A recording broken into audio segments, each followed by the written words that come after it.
Penyimpangan suara yang mendadak tinggi dari Partai Solidaritas Indonesia, PSI, pada pemilihan umum, pemilu, 2024 telah menimbulkan kekhawatiran dan perhatian yang serius dari berbagai pihak, terutama Komisi Pemilihan Umum, KPU, dan Badan Pengawas Pemilu, Bawaslu.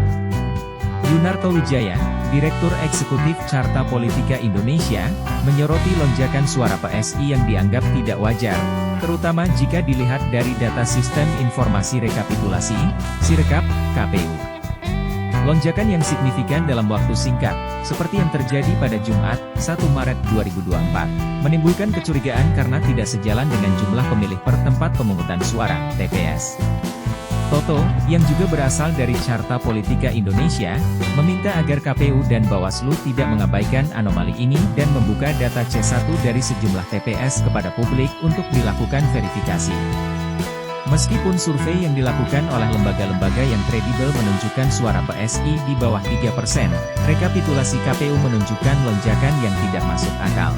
Ignatius Kristanto Hadisaputro dari Litbang Kompas menekankan pentingnya memperhatikan margin kesalahan dalam hasil hitung cepat untuk mendeteksi kemungkinan anomali. Namun, hasil hitung cepat hanya bisa menjadi indikasi awal, dan perlu dilakukan verifikasi lebih lanjut dengan menggunakan data asli. Kristanto juga menyarankan agar memeriksa apakah kenaikan suara terjadi di wilayah basis dukungan PSI atau di luar wilayah tersebut. Grace Natali, Wakil Ketua Dewan Pembina PSI, mengingatkan agar tidak menyampaikan pernyataan yang bersifat tendensius terkait rekapitulasi suara KPU yang masih berlangsung, sambil menyatakan bahwa penambahan atau pengurangan suara selama proses rekapitulasi adalah hal yang wajar.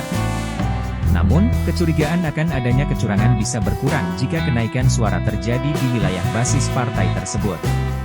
Sementara itu, Idam Holik, anggota KPU, menjelaskan bahwa hasil resmi perolehan suara pemilu akan ditentukan melalui rekapitulasi berjenjang dari tingkat kecamatan hingga nasional.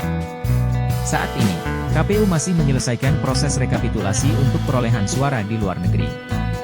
Dalam konteks ini, para pihak berkepentingan diharapkan untuk melakukan verifikasi yang cermat dan transparan terhadap data suara untuk memastikan integritas proses pemilihan umum.